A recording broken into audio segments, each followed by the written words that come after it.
Hello everyone, my name is Corazar, and welcome back to the Vintage Story Guide. We are back in the world as things start to turn to autumn here soon.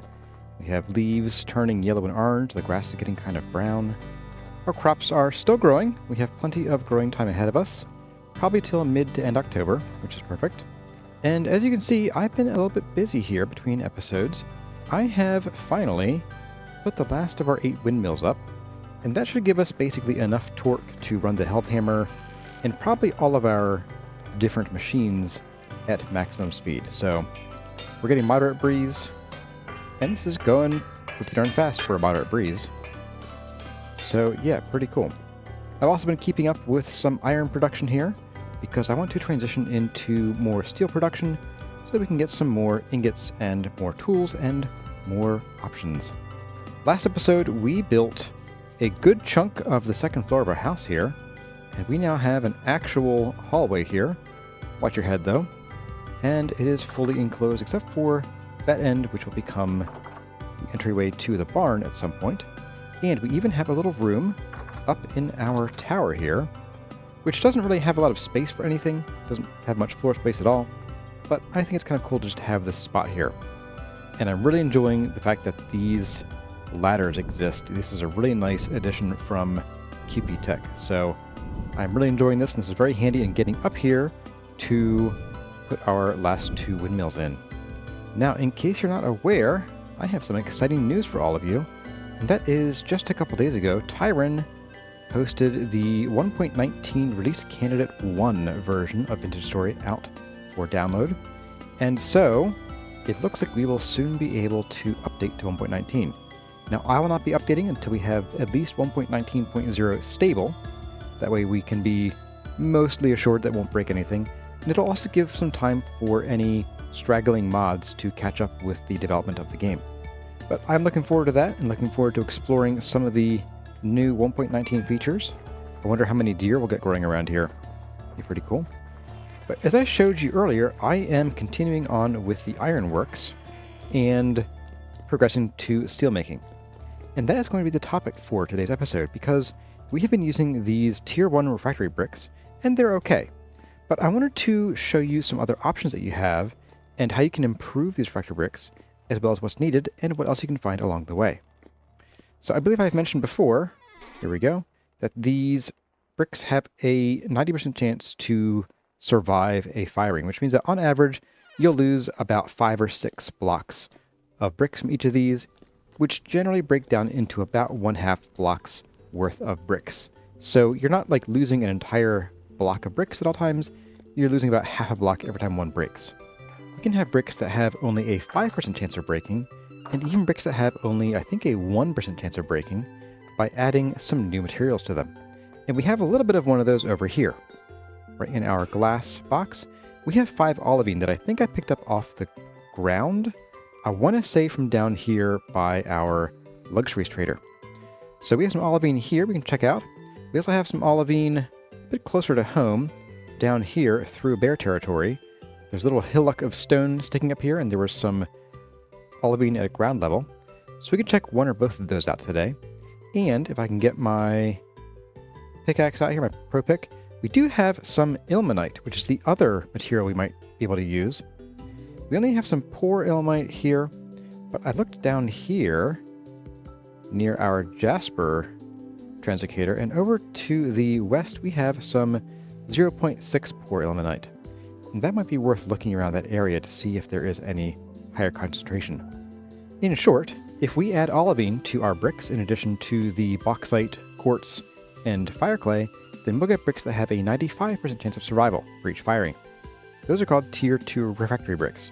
If we add olivine and ilmenite to them, we get Tier 3, which have a 99% chance of survival. So, I think we should go and take a look at those and also see what else there is in the area, because there are things you can find in and around olivine deposits that can be quite lucrative.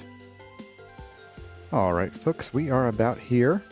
I thought it would be a good chance to check up on our buddy Rote and see if, finally, they have some colors of glass that are not brown. And we won't ever need to buy green glass because we can just make that with the olivine. But I think I am going to buy a few of these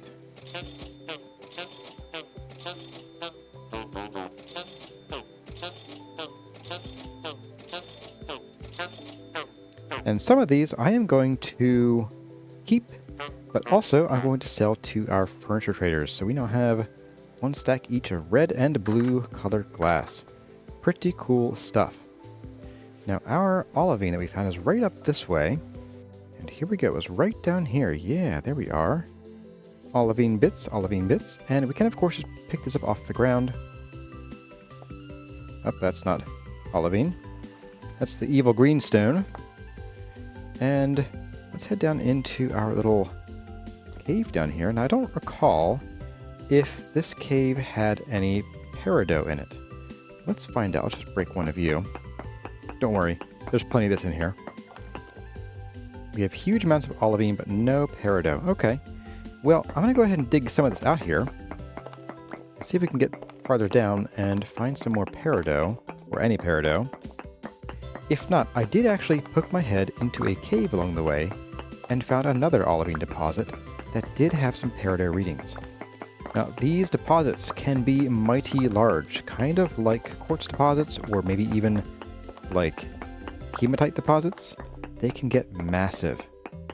And so when you plan on mining olivine, I recommend bringing at least several pickaxes, or in this case we have 1 and about 1/4's worth of steel pickaxes, which is worth about, what, 3 or 4 iron pickaxes? Or if you have found more things like saltpeter than I have, then you might consider bringing along some bombs.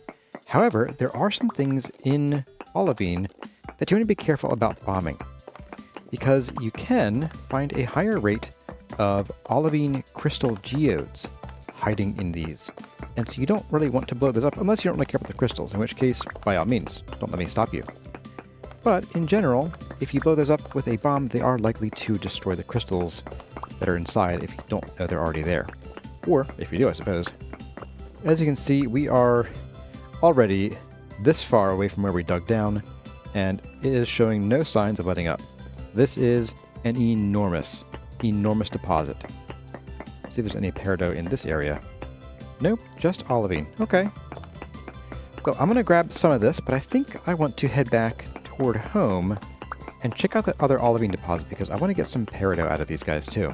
But first, I think I'm going to mostly just mine to the end, just to show you just how ridiculously huge these can be. Okay, folks. Here we are. On the map, check it out. We dug down here at negative 453. We are all the way over at negative 378. So we are almost 80 blocks away.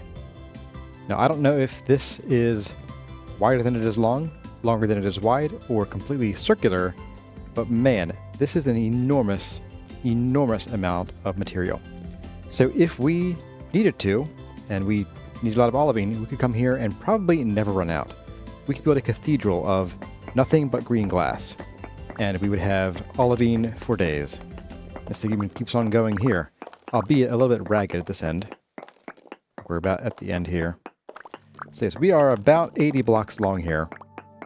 My goodness, it keeps going. Wow. That is crazy. So we got we got 4 stacks and change just by digging a single straight line through that deposit. Let's go up to where I found the other deposit and take a look at what it has here.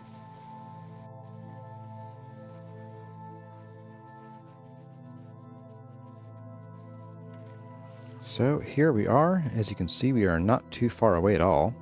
I'm going to go ahead and light up this cave a wee bit, because it doesn't go too deep. We just want to keep any annoyances out of our hair. But as you can see, we have some olivine up in the ceiling right here. So if we were to, say, take a poke here, you'll see that we have olivine huge and peridot trace. Now what you'll see is that if there is peridot, it'll actually say that there is peridot. Now we just have olivine here. So how about in this corner over here? Just olivine. Okay. Well, let's make our way up into this sort of roof area.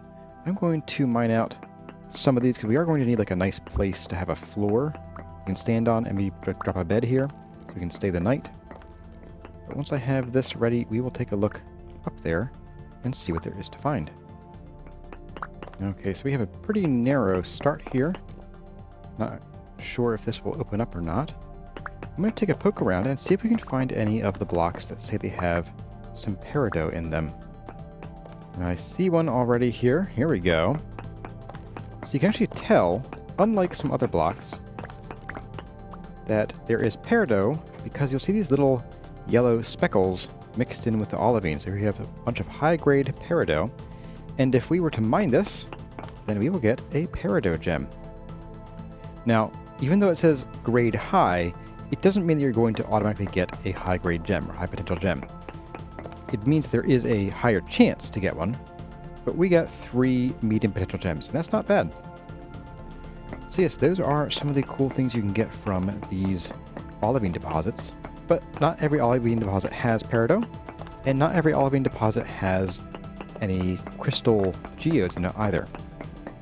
But the more that you check out and the more that you mine through them, the higher chance that you will stumble across them at some point. Here we go. Here's some more peridot, some more high grade. What do we have in here today? Another medium. Okay. Oh, another one. High grade again. More medium. Okay. Well, I guess that's going to be our luck for today. But that's all right. Mediums are still pretty good. They will fetch a slightly higher price from the vendors who will purchase them than the low grade that we've been getting from sifting through bony soil and stuff. So I'm going to spend a little bit of time here, and I'm going to mine out probably a good chunk of this and fill our mining bag here, probably fill the rest of our empty slots, and then we'll take a look at what we have, bag it all up, and head out. Alright everyone, it is the next morning, and we have an inventory full of olivine. So let's go take this home and check out what we can do with it. Okay folks, we are back, and we are going to do the first thing we can do with the olivine as far as our steel is concerned, and that is, we are making noise again even though we're not doing anything, of course. We're going to tuck a bunch of this into our pulverizer, and let's just do, say, that much for now. That should be fine. And we're going to take down our corn, and we're going to fire up our pulverizer.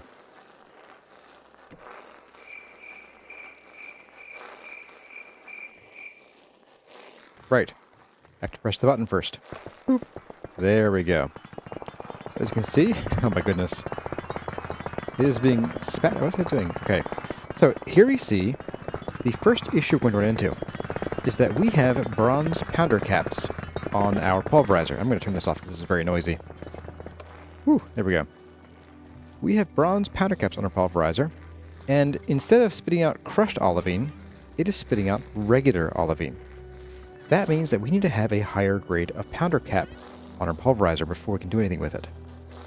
So we're going to return to our smithy and do something about that. Now while we are in our smithy, we can of course take down our ironworks here. These are all done.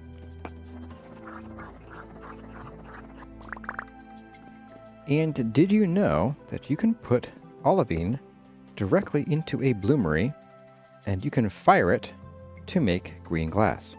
Now, the difference between doing green glass versus regular glass in a bloomery is that olivine only turns into glass at half the rate that quartz does. So, as you can see, we have 48 olivine in here. This will turn into 12 pieces of green glass, whereas if we're doing clear glass, it would only take 24.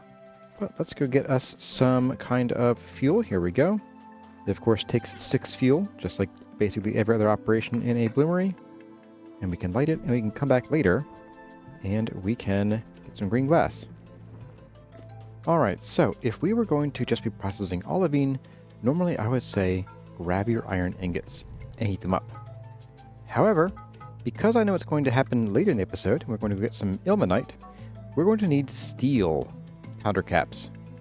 So I'm going to take 2 of these, and we're going to heat these up, and we're going to make 2 steel powder caps to add to our pulverizer over there.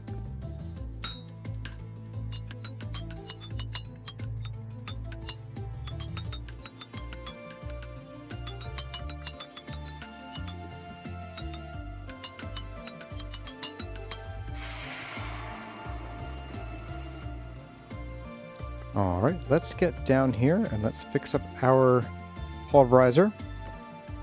Now, and that's new. Interesting.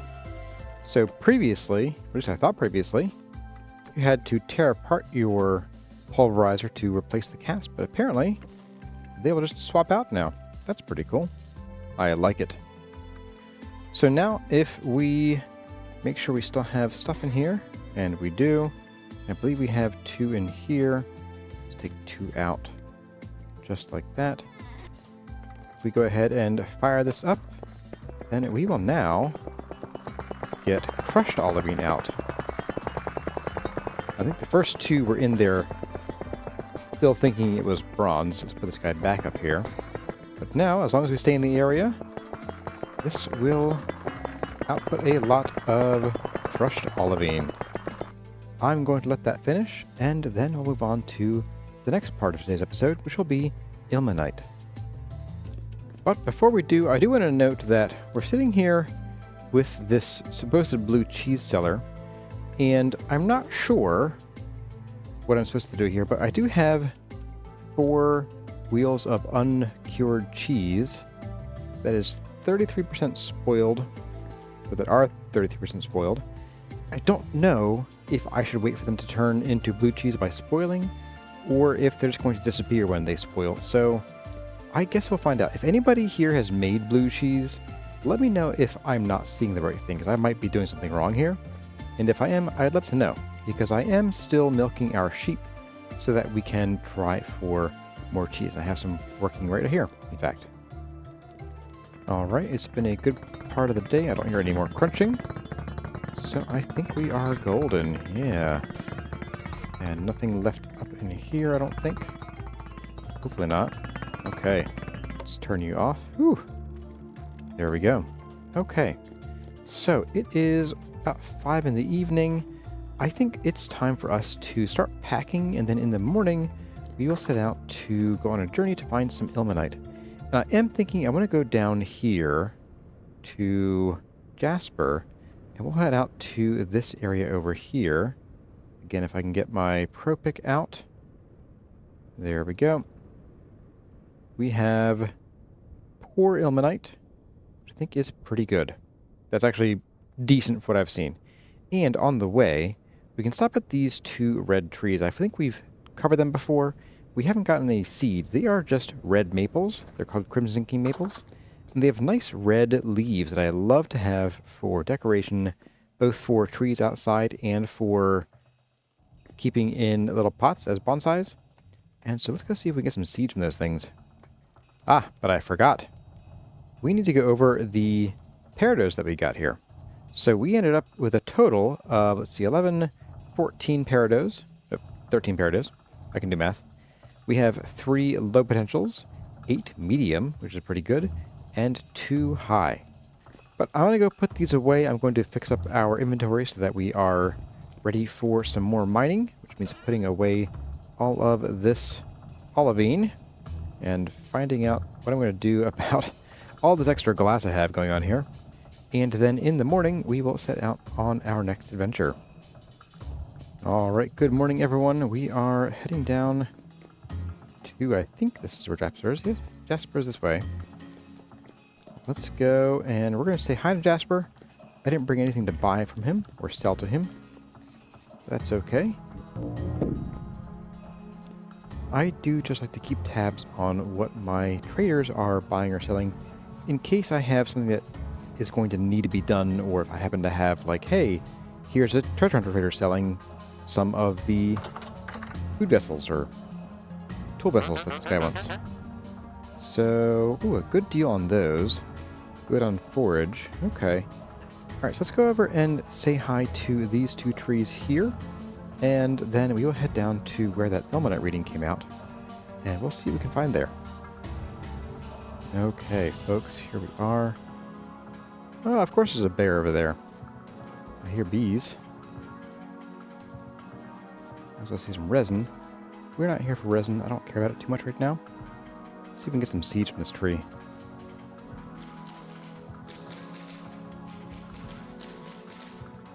I really only need a couple. Would like more than one, though. Oh my. Hey, buddy. Yeah, beat it. You're not much of a threat. The bears, yes. You, not so much. Okay. More of you, apparently. Hey, buddy. Yeah.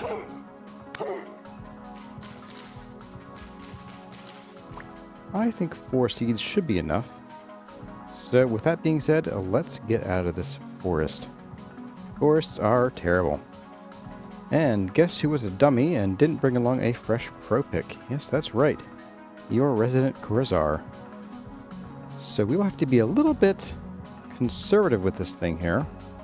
But let's see if we can find us some Ilmenite. I might even stop by and grab these red lupins on the way back. So we have 0.6 pour here, as I recall. Poor Ilmenite.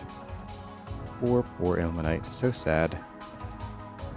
Let's take a look around. Maybe we'll even dive down here a minute and see. We can take a reading like up here somewhere. Hello, friend. Get lost. We have a big hole there, a bigger hole there. What's up this way? There we go. This seems to be a likely place. We have more poor Ilmenite at, again, 0.6. Okay, that's fine. And we're just going to pillar out of here because I don't think we're going to use that as a starting point for our underground explorations. Let's see, that was there. Let's go a couple chunks this direction. And I'm going to just spend a little bit of time getting to know the lay of the geographic landscape or geological landscape here. So I'll see you when we have something more to report back on. All right, you caught me. I may have chickened out after what I found what I think should be a good place to dig for Ilmenite. And as I found it, I got notification that there was a temporal storm coming. Our pro pick hit almost 0. And I figured, you know what, let's just go home. Let's weather the temporal storm at home. And let's go get our pro pick and come back refreshed and ready to actually do some real mining. So, yep, we're coming back here this time for realsies. And we are going to go and get us some Ilmenite. I found a spot. Ouch, my knees. Let's grab, let's see, number 5. Right here, we have decent Ilmenite 1.3 per meal. That's a pretty good find right there. Now, I am personally used to mining for Ilmenite in like very poor to poor zones. And one thing that I think you'll find people often say is that you don't want to bother mining for stuff where it's poor or very poor. Honestly, I don't find the rates of actually finding that material to be that much lower than elsewhere.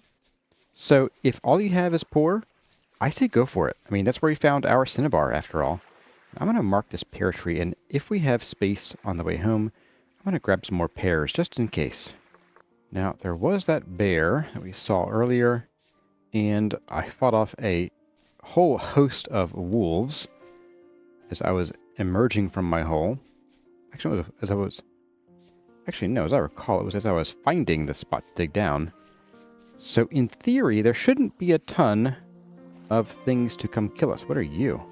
Violet webcap. Oh, you know what? I think we need these to add to our mushroom collection. What do you guys think? Pardon the detour. Those are beautiful mushrooms. Are they edible? They are. Wow. I wonder what they taste like in real life. And if they're also edible in real life. Here I go, charging through the woods, just looking for junk. Let's get back on track before I lose myself, and let's go and get us some Ilmenite. Here we go. The bodies of yon wolves. An earth ball. Hello. I love all these mushrooms. I've never seen this one before. And yes, there is some copper right around here. Ah, here you are. I'm picking up here. I don't want this stuff. I did do a bit of damage with our shears to the surrounding landscape just to try to clear things up here. And I'm going to leave this for now. We'll probably come back and grab this copper. It's not a whole ton, but if we have room for it, then I will come and grab it. Let's just tuck these up in here. They're good for a while. Ooh, those are poisonous. Nifty. Now, according to the wiki, it is possible to find ilmenite anywhere between 0.05 to 0.85 in the world, which means, doing some math at our current location, that means that we can find it basically between about y equals 6 up to y equals about 90. So let's start using our reusable ladders from here. We're going to start digging down to 90. Oh my. Well, don't we all just love that? Okay. I'm just going to go ahead and block this off here. I'm not really interested in much in the way of exploration at the moment, so we're going to just, fill this in and continue on our way down. Alright folks, so we are down here at the very bottom of the world, and we have not found any ilmenite in this shaft here. And we've covered probably an area about this big in this chunk. So I'm thinking we should go probably up to like here next, because we have a decent ilmenite 1.2 bordering our 1.3. So I think let's go up here and see if we can find anything on the border of these two chunks. I'm also going to let my stability recover, and I'm going to pick up our ladders, and then I'll see all of you just once we found some ilmenite, because this could take a little while. Ilmenite is pretty rare, and even when it does spawn, it spawns in pretty small amounts, usually. So yeah, we're going to be maybe hunting for a little while here. Oh, finally. Oh my goodness. So this is the third hole I've dug. This is our second attempt here. And yep, that one went all the way to the bottom and found a whole lot of nothing. We finally have here some trace amounts of ilmenite. So that means that we're on the right track. Now, it wasn't here. And so I guess let's just go ahead and let's just mine out this direction and see if we can track this down. Medium that way, okay. Small that way. And none that way. Okay, well, I'm going to dig around till we find this ilmenite, and then we'll see what we can do with it, aka dig it out, and bring it home. Oh hey, there it is. Very cool. So this here is ilmenite, or titanium ore, and it will spawn in basically most of the igneous rocks, so granite, peridot, I think andesite, and I'm not sure about basalt. Let's find out. Ah, basalt is a yes, as well as possibly in kimberlite. Interesting. Oh, and slate.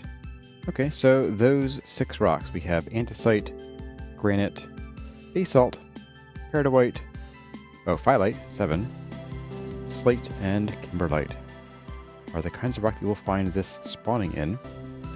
And as you can see, it requires tool of tier 5 to break, so I'm going to go ahead and get some of that.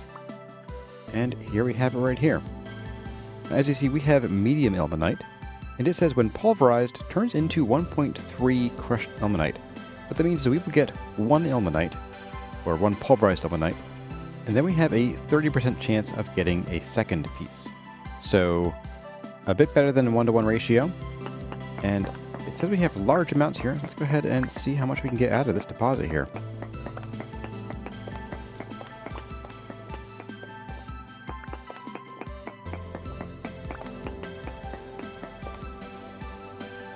Okay, I think we got all of it here. Let's take a look. We have, wow. Okay, so we have 64 plus 39 chunks, so that's what 1 2/3 stacks just about. And then we have a medium crystallized chunk of ilmenite. Not bad. Now I think I'm going to go ahead and we're going to fill out this whole shaft here. I'm going to take it all the way to the bottom, see if we find any more ilmenite. If not, then we'll head home. If so, then I'll mine it out, and then we'll head home. So I think unless I find anything stupendous like a ruin down here, then I'll see all of you guys at home. Alright everyone, we are home at long last. It's about I think it's a day and change since I last checked in, although I haven't really looked at the clock a whole lot. But let's go and take a look at what we've got. So I did manage to grab a few vines on the way. If I can get into the right box here. There we go. That should be good for decorating our drifter pit. Here we go. I have a bunch of fun stuff here. Let's take a look. I'm going to put these away as I talk about them. So we did get some more granite stones. I compressed a bunch of these into dry stone fences. We might never use them. If not, that's fine. The rest just go in here. We got a tiny bit of saltpeter. That's okay. Any little bit helps. And I could go back and get more, but I wasn't really geared for it. I didn't have any heavier armor, and I didn't really want to deal with, like, tainted and heavier drifters in just our gambeson. I think everything else here, aside from our pears, belongs to the forge. So I did manage to stop by that tree and grabbed a bunch of pears. So we are good on pears for a little while. Let's go and find some places to put these mushrooms in planters and or pots before we go any farther, because they're going to spoil otherwise. So let's grab you guys. Let's grab... Oh, got a bunch of you guys, okay. And you know what? We could even tuck some in some fancy pots. What do you guys think? Mushrooms in fancy pots? Yay, nay? Yay, you say. Okay, good. I agree. Now, I am thinking we need to have something right out here. Maybe like right here on the corner. So we'll put it straight on. And let's see how these look in here. Oh. I like it a lot, actually. They're very deep purple, which is something you don't really see much of in this game, except of course for our armor. Now let's see, where could we possibly put some more of these? Maybe like along here? I think right here is missing something. I mean, I do think we should just put some bushes in here too, but I think maybe like under this window. What do you look like in a pot, I wonder? Oh, that's cute. I like it. It's not super vibrant, but it's a neat little honeycomb kind of texture, which is pretty cool. Let's maybe stick one of you right here. Yeah. And maybe we need one on top of something. Because I have some flower pots. Can you go on here? You can. It's a little silly, though. I'm not going to do that, I don't think. But what about in here on our second floor? We didn't really put much up here. I'm thinking that we could do, a flower pot right here. With, yeah, some violet web caps. Cute. I like it. Okay, so with all that said and done, let's put away some of our stuff here. I did manage to get my hands on a couple moderate-sized veins of rich copper down deep beneath where we found that Ilmenite. So we're going to put that up here. And a vein of poor copper. That was the one up near the surface on the first shaft we dug. Now the Ilmenite, we're not going to do anything with here. We're going to take it down to where we crushed all that olivine, and we're going to tuck that into our pulverizer. I'm seeing we have some good wind here, so this should go pretty quick. So we have 64 plus 39 of medium Ilmenite, which, like I said, is going to give us more than one Ilmenite per piece. Let's go ahead and let this go. Blah, blah, blah, blah, blah, blah. Love it. It's a little silly, but I'll take it. You know what? I'll just take it. I'm going to go ahead and put our stuff back, and then I'll meet all of you when our Ilmenite's done. And it's been about 30 seconds, and our Ilmenite is done. Got a few pieces that are stuck there. Let's stop that crazy noise. Oh, we have a bunch in the hopper. Not a problem. So here we go. We had 64 plus 39. We now have 2 full stacks and 5 crushed Ilmenite. Not too shabby. So we have basically everything that we need to make some more refractory bricks. So I'm going to grab all this, and we're going to go up to our forge, and we're going to get this going on. And I have one more piece in here. Whatever. Suffer, my little friend, suffer. Okay, making way for the man with a whole bunch of fire clay. Just tuck these here. Now we're going to go ahead and we're going to make basically as much of this as we can. Again, this is a formless recipe, So it does not really matter what shape you put these in. They will always come out into bricks. As you can see, compared to the other bricks, which let's see, let's go grab the handbook here. Let's look at the tier 1s. If you look at the colors, you'll see that here it's kind of just the bauxite and quartz sparkles. In here, you get the ilmenite sparkle. And if you look at the tier 2, you'll see it's kind of a greenish olivine color instead. So even at a glance, I mean, granted, it's not a very stark difference, but even at a glance, you can tell what kind of brick you're about to make or what brick you're working with. So let's go ahead and make a stack of those, and we can make 2 stacks actually. There we go. And I'm going to go ahead and we're going to make 1 stack of the tier 2, the olivine. In general, unless you happen to have a vast abundance of ilmenite in your area, I kind of recommend sticking with the crushed olivine, the tier 2 level of bricks, because at 90% with the tier 1s, you're going to lose, like I said, about 5 to 6 per firing. With the olivine added, you're only going to lose about 2 or 3. And with the ilmenite, well, the ilmenite you're going to lose maybe 1 per 2 firings. Ilmenite is just kind of rare. And although there isn't really another use for it, I just don't find it worth to spend the time going out and finding it in order to make bricks or your cementation furnaces. And hey, I made a bunch of these earlier, and these are all done now. Excellent. And with all of these fires raging around me, let's take a second to admire the results of our green glass in our bloomer here. Ooh, look at that. Is that cool or what?